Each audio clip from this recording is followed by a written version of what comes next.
And welcome, good morning and good day, everybody. My name is Martin Gilbraith, and this latest session in the online Top Focus Conversation series is on the topic of how engaging can your online session be? We have an hour, and the aims of the session I'm going to share with you now. Essentially, we're here to give you an opportunity to connect, share and learn with others, sharing an interest in this particular topic. We're going to be applying the ICA's Top Focus Conversation method and giving you an opportunity to experience that.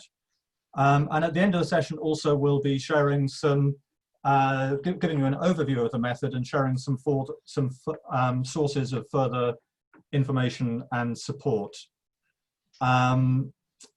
Excuse me, about us. Your facilitation team today, we are the training team of the ICA UK Facilitating Virtual Events Training, which is a 7 times 2-hour session training program that will be launched, I think, this week or next week through ICA UK. We're already delivering this training for 3 in-house groups in a particular European agency, and I think some of them may be with us today, so welcome to you too if you're here. Because this is a very large group today, we've got a large team. 7 out of the 8 of us are here with us, and we each have very specific roles. So we're going to be using this as an opportunity to practice and demonstrate how to work as a team in facilitating large groups. We'll also be using it as an opportunity for a case study when we come to the final session in this training program on how to facilitate large groups. So let me invite each of my colleagues on the facilitation team in turn just to say hello and tell us where they're located today and what their role is today. So I'm located in London in the UK, and I'll be your lead facilitator. Megan? Hi, I'm Megan Evans, and I'm based in Cardiff, just out Cardiff in Wales, and my job is to support Martin. Thank you very much, and you're also my designated survivor in case I should disappear altogether for the meeting room. Thank you for that. Dawn? Hi, I'm Dawn Williams. I'm based up in Northumberland, and my role today is breakout rooms, which is very exciting because there's such a lot of you. Thank you. Thanks. Orla. I'm Orla. I'm based in Manchester in the United Kingdom, and I am your bouncer and security specialist today. So if anybody you misbehave, I shall hurl you out into the street. I'm complete, and I pass to Esther May. Esther May Cox. I'm based in Iowa, USA, on an acreage southwest of Des Moines, so very rural, middle USA. And my job today is chat monitoring. I pass to Alan. Hello, everyone. My name is Alan Heckman. I'm a facilitator and trainer, and today I'm helping out by, I'm the person who passes the microphone around the auditorium. So I get, if you raise your hand, I'm the one who might invite you to unmute yourself and speak up when the time comes. And next on the list is Nylene, please. And I'm Nylene Verbaten in Sacramento, California. And my job is to help Esther May in the chat. Thank you. And there were 450 of you registered for this session. So thank you all for showing up. Those of you who are here, we're not expecting all 450, but it looks like we have 184 already. Now is the time for you to find out who's here amongst yourselves. I encourage you to type in the chat to do that. The chat may move very fast with a lot of people typing in it.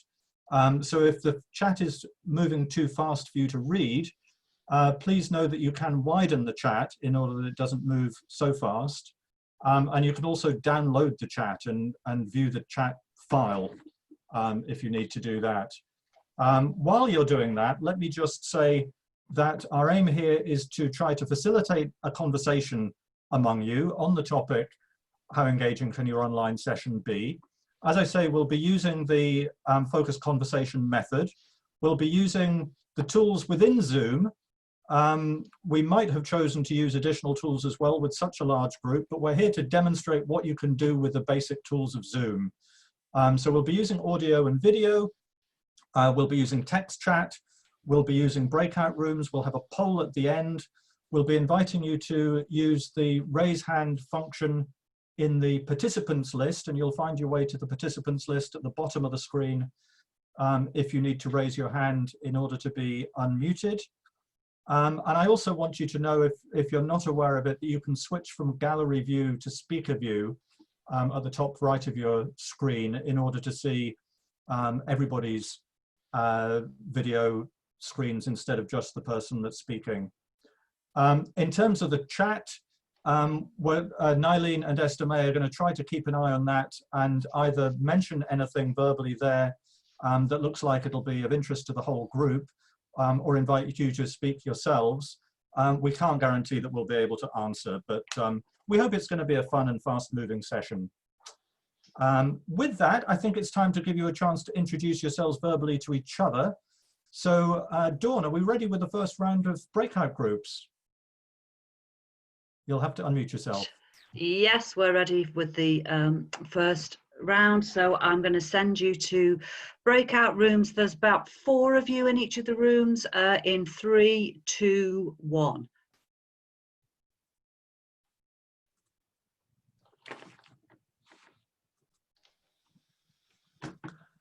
So welcome back as you arrive.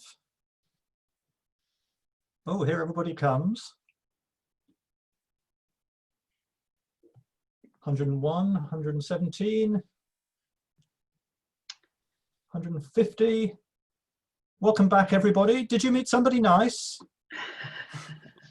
You didn't have a lot of time, but I hope you had an opportunity to introduce yourselves. I hope you met somebody new. Maybe you even met somebody who you've previously known. Oh, that's good. There's some thumbs up. Lovely people, somebody says. Fantastic. So we're going to go into our focus conversation now. As I say, we're talking about online sessions. How engaging can your online sessions be? And we want to start by sharing something of our experience of online sessions, and in particular, what kind of online sessions do we have experience of? So let me ask Esther May or Nylene to copy that question into the chat. And we're going to give you just a minute or two to respond to that question in the chat. And then we'll read a few of your comments and invite a few of you to speak. We're interested to know here, what kind of online sessions do you have experience of? Be aware, it doesn't have to be a work session or a business meeting. It might be, somebody was, Alan, you were talking about a ukulele concert or practice earlier. I was talking about Taoist Tai Chi chanting. There's all kinds of stuff happens online these days, so think of any kind of online session. So we have storytelling, healing, online coaching, something to do with the pony club, but I missed it as the chat moved up. I see yoga. I see kindergarten. I see lean coffee. Training. I see Fantastic. Friend hanging. Oh, that's not hanging your friends. That's hanging out with your friends. I see workshops galore, including yoga and Pilates and fitness. Client Strategic meetings. planning. Parties. And facilitation. My life is in Zoom, as Mark Summers. Aren't we all, Mark? If anybody thinks they have the personal experience of the most unusual online session, please raise your hand now and let's hear it. Such diversity indeed. Has anybody got their hands raised, Alan? Not yet, no, but please go ahead and feel free, even if you think it might be the second most unusual, if you like. Yeah. I had to judge a cookery competition online, and the age group was the under 16, so I had to be very polite, but obviously I didn't get a chance to taste anything. So Arcana is Arcana has your hand raised. Go ahead and unmute yourself if you're ready to, Arcana. Yeah, the kind of things that we never imagined that we would do online, like playing, musical quizzes and with the family, with friends, and also doing online meditation with a large group of people from all across the world, and so many different kinds of online interesting things that come from friends and family. Thank you. Okay. Thank you. And Alice has her hand raised. Go ahead, Alice, and unmute yourself, please. Hello, everyone. I did I'm not sure it's that unusual, but I did a murder mystery night with my friends. Very good. Right. It was really good. I've never done that before. We all dressed up, and it was very good. Fantastic. Let's hear a couple more. Nicola? Okay. Nicola, you'll have to unmute yourself. I've just requested.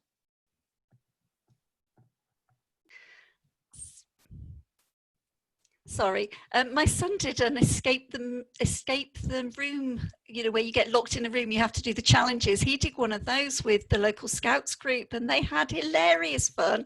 And then they did a scavenger hunt at the end of it, and he kept running up saying, I need a packet of toilet rolls, I need some pepper. And they had brilliant fun with it. Thank you.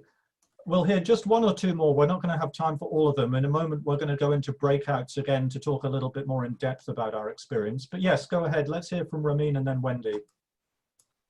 Hi, yes, nice to see you again, Martin. I had a nice experience with the Toastmasters.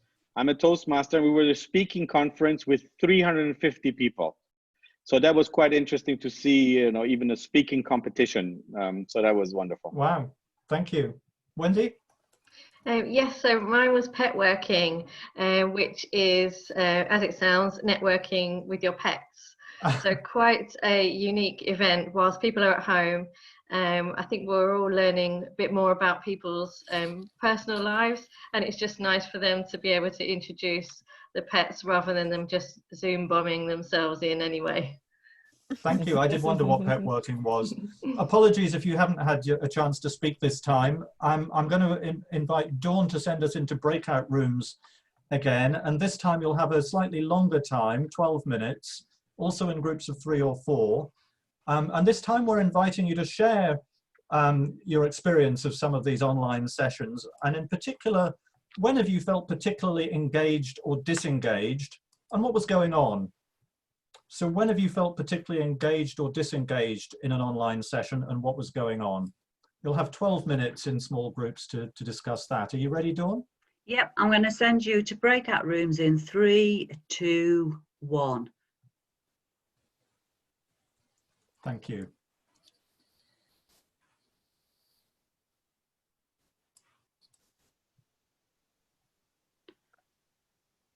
And there they go. I'm just going to make sure that nobody's been kicked out again. Mute myself. So, welcome back as you start to return. 73, 83. Welcome back. Hope you had an opportunity to share some stories there in your breakout groups. Give me a thumbs up on your screen if you had a good conversation there. Anybody have a good conversation? Yeah, you can show me an actual thumb, or you can use the little gold thumb on the screen. Lovely, fantastic. We're 193, 194 in the room now, so I think that must be everybody. We'd love to hear some of those stories now, and we're going to invite you to raise your hand in the participant list if you'd be willing to share a brief story about one occasion in an online session where you felt particularly engaged or disengaged. What was going on? And please do also share in the chat. You may not be able to follow the chat while we're talking, but the chat will be saved and will be shared afterwards. So it would be great to capture some of these stories in the chat as well. So I can see, well, Heidi and Louise still have their hands raised from last time. So let's start with them and see if they have a story to share. And everybody else, please do go and raise your hand if you'd be willing to share a story briefly. Heidi, Alan, would you like to invite Heidi to speak? Heidi, you're unmuted, I think. Go ahead. Yes. Good morning, I guess, or maybe it's not.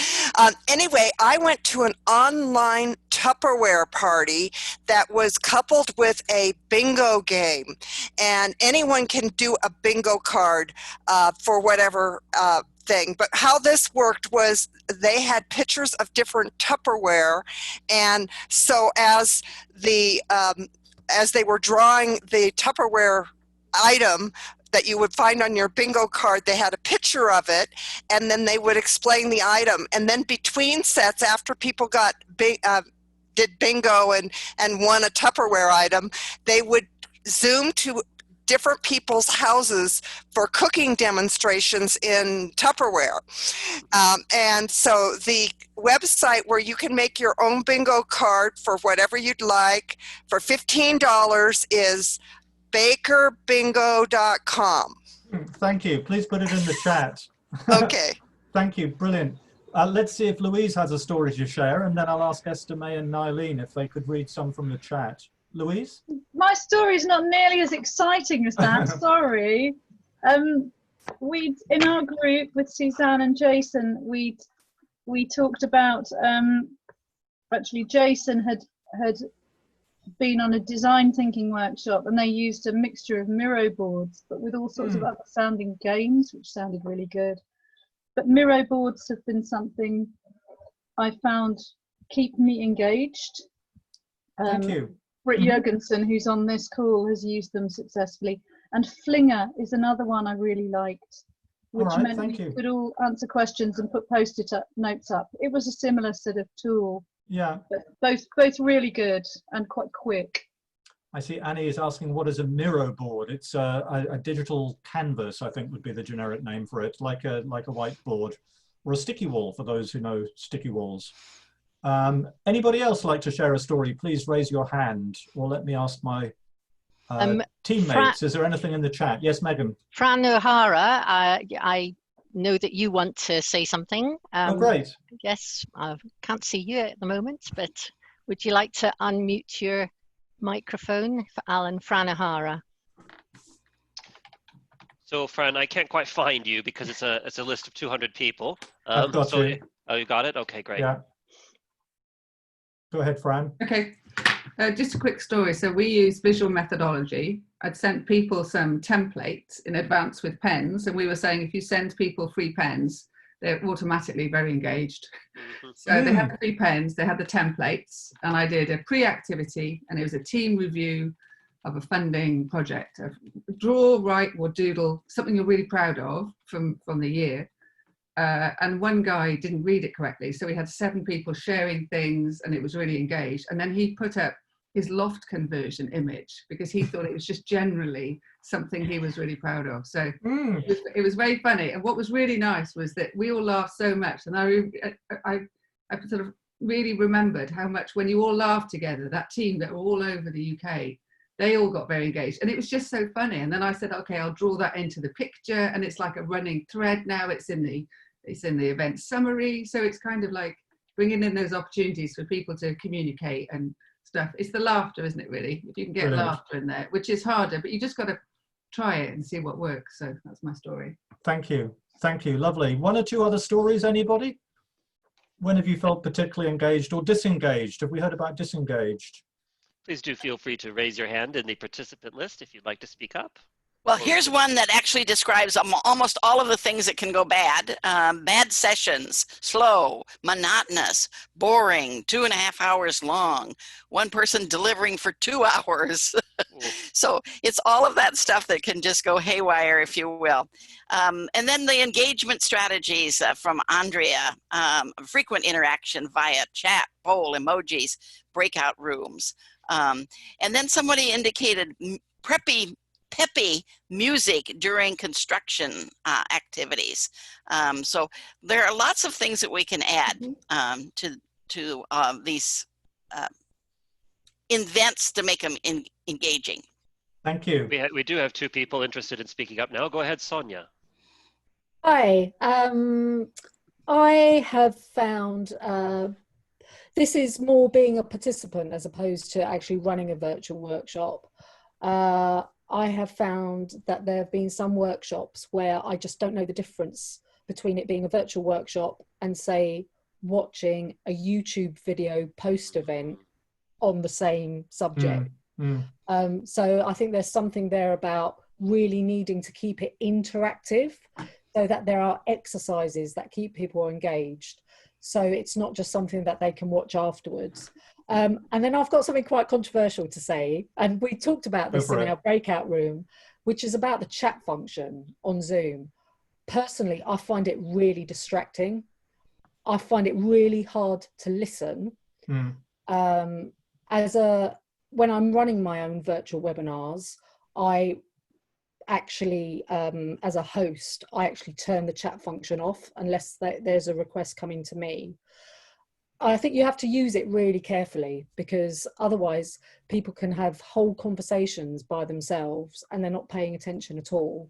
And just as in a real room, I would ask people to either share with us what they're saying, or to try and draw their attention back to the event that's going on in the room rather than talking amongst themselves. Thank you. But I'm aware as well, people like it, people like to chat with each other. So I just think chat is something that needs to be used really carefully. Thank you, absolutely. I think all these tools and tips need to be used carefully, don't they? One person's engagement is another person's distraction or overwhelm. Let's hear a couple of others. Katie and then Lydia. So I've been to a couple of seminars around play and movement, and how movement's really important. So actually in my breakout room with Carol, we did a bit of a movement activity to get up and like flexible.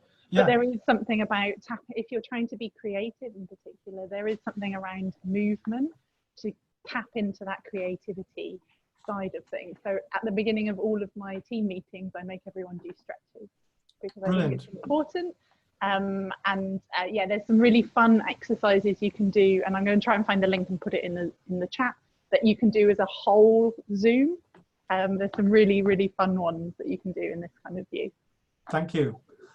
We're coming on to our next question. What are some tips and tools that can make a difference between engaged and disengaged? I mean, we've heard a few of these already, so please keep them coming. I think we had Lydia and then Alison. Please go ahead. Hi, I'm Lydia from Indonesia. So the experience that we had to really drive the engagement from the participant is to really exchange the meta plan or sticky wall to Google Sheet in the Google Drive. So starting from the breakouts, a small group, and going to plenary. So when we're doing like brainstorming and making consensus in the group, so we record everyone in the same time simultaneously in the Google Sheets. At least that is what has been helping us really to collaborate and note down everything that we discuss in the sessions, and we have the output at the end of the sessions. Thank you. And Alison? Do I need to unmute? No, we hear you. Okay. The negative is something that we're not going to have in this session, because I can see that you've got a group of 7 people who are it doesn't happen. But it's if a facilitator is by themselves, that there's quite often a stop while they look at their screen. And and then, oh, it's not working, and then you can see them panicking, and it's just horrible. That is difficult. Anything where somebody's looking at their tech is really hard. And so my first lesson was always get somebody to do the tech for you. Right. And then judge, as you have done, judge how big a team you need by the number of people that you've got coming. On the good, so that can be really, even on a tiny meeting, that can be really disruptive. But on the good side of Zoom, I have really loved seeing all people's Zoom bombs, their children coming in. It helps make everybody such a more rounded person than what we usually get to see, which is somebody suited and booted or in their presentable face. And I actually think that we're going to come out of this whole period of coronavirus knowing a little bit more and understanding that this thing called professionalism is not maybe all it's cracked up to be. Absolutely. Thank you. Let's hear a couple more. Alice and then Sonia. Tips and tools that can make a difference. Just on that point, Alison, yeah, I think you're right. I think it's really interesting to see different, you get a bit more familiar with people, and that's really true. And also, there's a really good article on ICA's website about the role of a producer, so I'd recommend that everybody go and have a check that out with the tech. Thank you. What I was going to say is, actually, it's not something I've experienced in work meetings, but actually in friends meetings is, I think it's important to have breaks. So to schedule in 5, just 10 minutes to just go and have a coffee, just get off the computer, refresh, and then come back. And actually, probably it's a very good thing in a meeting setting as well. Absolutely. Thank you. Let's take a last comment from Sonia on this, tips and tools that can make a difference. Hi, everyone from Belgrade. I was also to say about the break, but from a perspective of facilitator, I found it fascinating to turn off my video and sound and let the group continue chatting, as in the networking break. That's one thing. The other thing is with strategic planning that I facilitated, I saw the difference between one session, which was super successful, and the other session was that in the second session, I was focusing more on what should be covered and completed by the end of the session and less on the relationships within the group. And I used the same participatory methods, but the energy was very different. Thank you. I see Simon Rees has a comment but hasn't figured out how to raise his hand. Welcome, Simon. Nice to see you. Let's take a last comment from you. Simon, I can't quite figure out how to unmute you because I need to be able to find you. So if you wouldn't mind raising, I've got it, Alan. You've got it. Great. You got me here, yeah. Hi, Martin. Nice to see you. I was going to talk about technology and people who can't work the technology, and here I am, the person who can't work the technology. But my point, and that's already been made, but my point is, particularly for the less formal sessions, you need to have an end time.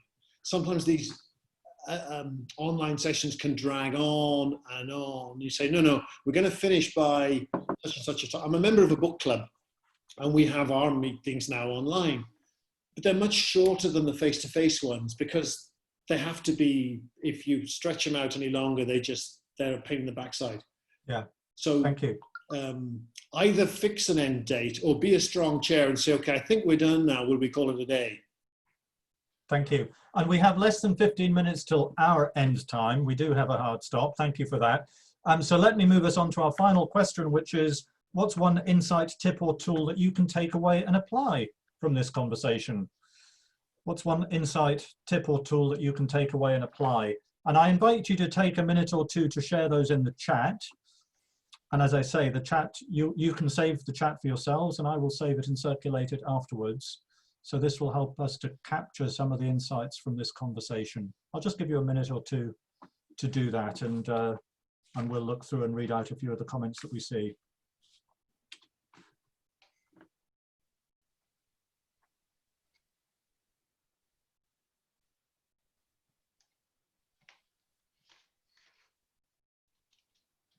Breaks, music, movement, variety. Don't overuse the tools. Small chunks work well.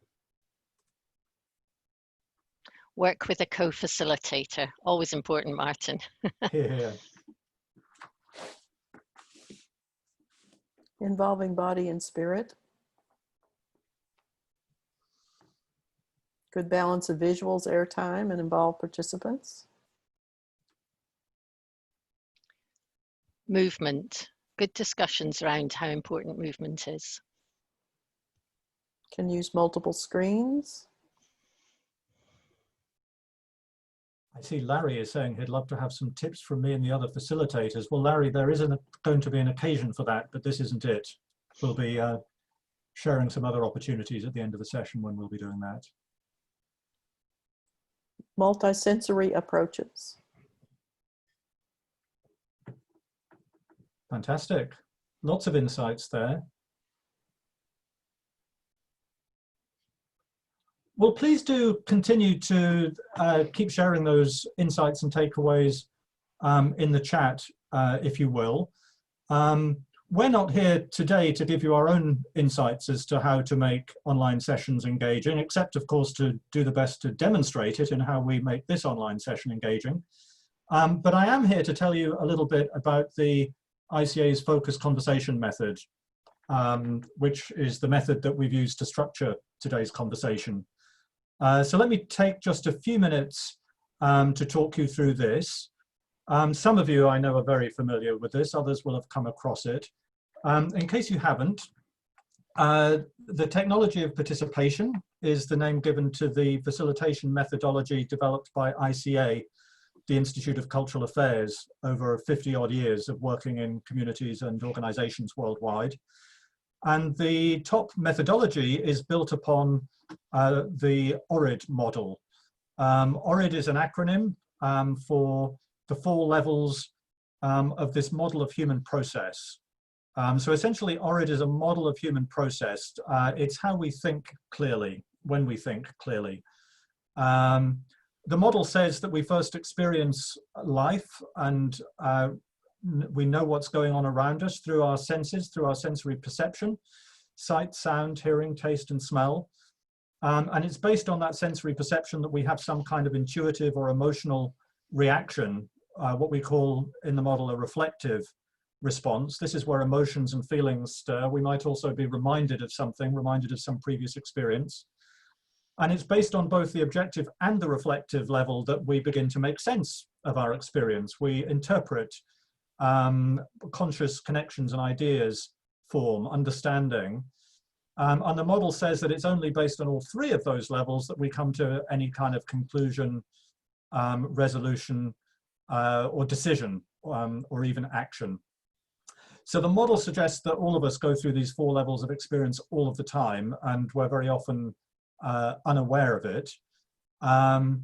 Because facilitation is essentially leadership of an intentional human process, a group human process, what better model could there be to design a facilitation process than a model of how we ourselves process our experience? So we use the 4 levels of the ORID model as a framework for building a process in order to lead a group together from the start to the end of a process, in order to take them from a surface to a more depth understanding. So the focused conversation method is the simplest application of ORID to facilitation. And essentially, you determine, first of all, your aims for the process. What's the purpose of the conversation? We talk in terms of rational and experiential aim. In top, you might think of that also as tangible and intangible, or hard and soft aims. And then you craft a series of questions to lead a group through the 4 levels of thinking in order to achieve those aims. Finally, you think of how do you open the conversation, how do you close it in order to make a clean start and a finish. In this case, the questions that we asked, it was essentially a 4-question focused conversation. After our introductions, who's in the room, that's also objective level data. After that, we asked what kind of online events do we have experience of? And in this case, we invited you to share some of those in the chat, and a few of you shared verbally as well. Then at the reflective level, we asked you to share stories of when you have felt particularly engaged or disengaged and what was going on. And in this case, we invite you to do that in breakout groups, and heard some of the stories when we got back into plenary. At the interpretive level, in this case today, we asked you to share some tips and tools that can make a difference to how engaged online sessions are. We didn't actually ask you the crux question, how engaging can your online session be, but I hope you're beginning to get an insight into that through this session and through all the tips and tools you've been exchanging. And finally, what's one insight, tip, or tool that you can take away and apply? That was the decisional level. In other words, what are you going to do with all of this? So that's the focused conversation method. It's worth saying that ORID can be applied as a meta method, not just to a short conversation with a small group or even a large group with use of breakouts. It can also be applied as a framework to design a longer session, maybe half a day or even a week or a month. It can be used as a framework to decide which methods, tools, platforms, etc. To use for which stage of a larger, longer process. As I say, this is one method of ICA's technology of participation. This slide just gives you a little bit of an insight into some of the other core methods and also the values that underlie the entire approach. And there are further resources available. You'll have these slides afterwards. You can click on the links in this slide to get direct access to the book, The Art of Focused Conversation, which has 100 sample conversations in it for you to draw on. And also Getting to the Bottom of Top talks about the theory and the philosophy behind the whole methodology. And then there's also links to training courses, both online and face-to-face, when that becomes a possibility again. In particular, we have the Group Facilitation Methods course, which is a 2-day course face-to-face. It's 6 2-hour sessions online and coming up at the end of June. And then also we have training available on online facilitation as well. I have a 2.5-hour online introduction to facilitation. There's also a 90-minute session on the ICA website. And as I mentioned at the beginning, there's the new 7-session facilitating virtual events training. So that's all I have to say, I think, about the method. We actually do have a few minutes for questions, if anybody has any questions or reflections about the method, or if any of my colleagues, my co-facilitators, all of them also very experienced in this methodology. If any of you have anything to add, please do go ahead. Raise your hand if you'd like to speak, or type in the chat. While we're waiting for anyone to raise their hand, I did see one question in the chat, which was, how can you bring scent or taste into online meetings? And that was from Milton. Thanks for that question, Milton. I think that's really good. I will tell you that this very day, this morning, I was in a meeting in which we were requested to bring 2 grapes.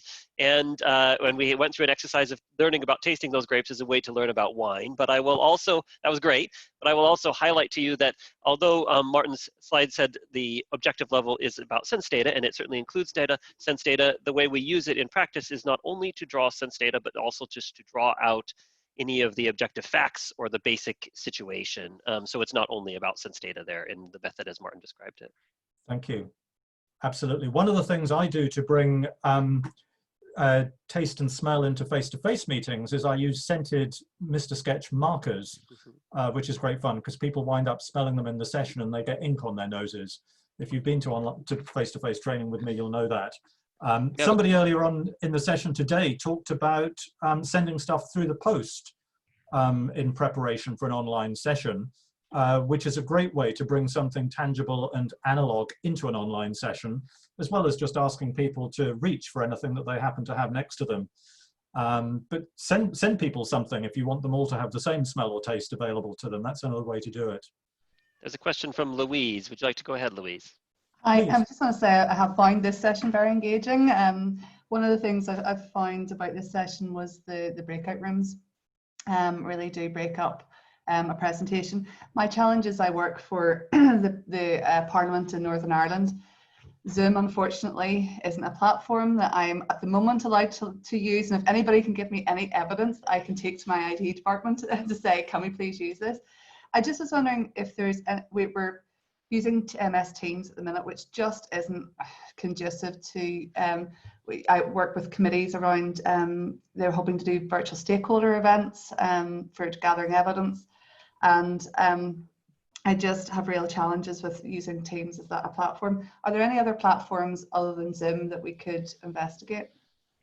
The other one that comes immediately to my mind is Adobe Connect. Okay. I think Teams and possibly others are planning to introduce breakout groups. I'm not sure that any others already have, but Adobe Connect has had breakout group function forever. It's very, very powerful. We talk of it as kind of the Rolls-Royce of online facilitation platforms, okay. Which is great if you want lots of functionality and if you have time and your group have time to learn it. But there is a steeper learning curve, so there's a greater investment in that sense. And probably cost as well. and it costs, yes, it costs a bit more than Zoom. We have about 5 minutes left till we're due to close. I'd like to invite Megan to open the poll, if I may, to invite you to share some feedback on the session. And then let's also have feedback or further questions in the chat or verbally. We have one here from Sonia. Sonia, I'm sorry if I could ask you to once again unmute yourself. I messed you around there a little bit. Go ahead, Sonia. Yeah, well, if it's okay, I just wanted to refer back to Louise. So please. That was why I raised my hand. Sorry, Martin. Sorry.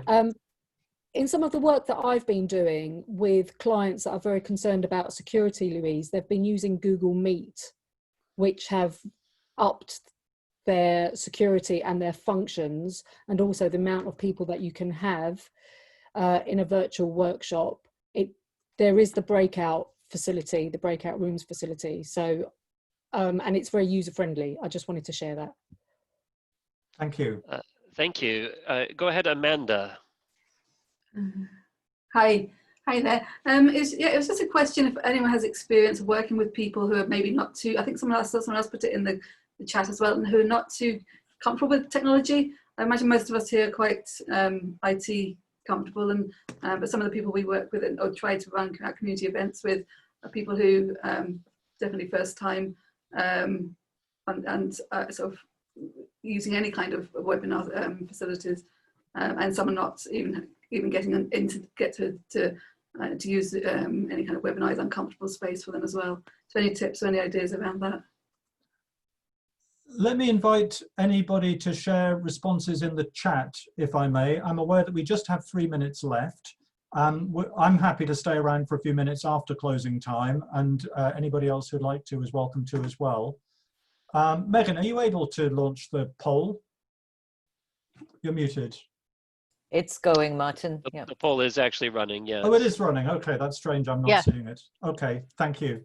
In that case, somebody else is going to... Megan, would you like to tell us what the poll is showing? Perhaps share the results if enough I will people have share the responded. results. We are still getting a couple of people who are voting, but I'm going to end it 3, 2, 1, and I'm going to share the polling, share the results. Hopefully you can see those results. So a lot of people enjoyed the session and felt it was well paced and balanced, and 46% helped the conversation gave me valuable insights on the topic, so that's nice, and on the method, the top method. And 55% said they can apply something they've learned here today. 35 strongly agreed with that, and 35% said they agreed. So that's great. And more than half agreed that they would recommend the session for others. So thank you. Thank you. Thank you all very much indeed. Please do continue to share feedback in the chat if you would. I see Anisha's asking, will the chat be sent to everybody? It will. By the end of today or tomorrow at the latest, I shall circulate a link to the recording and the chat transcript to everybody who is registered, at least to everybody who is registered on my Eventbrite page. You can also download and save the chat yourself right now if you wish. If you go to the 3 little dots on the right of where you type in the chat, you'll see an option there to save the chat. Thank you so much to everybody for coming, and thank you to my facilitation team as well for joining me in the facilitation of this. There are more events, at least one more, I think, in this ICA UK online top focus conversation series. So see the ICA UK website for that. And I have another free facilitation webinar myself next week in partnership with IF Australia, asking the question, when is online better than face-to-face?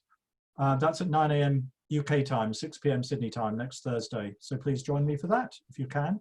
And with that, I'm going to stop the recording and bid you a good day. Thank you all.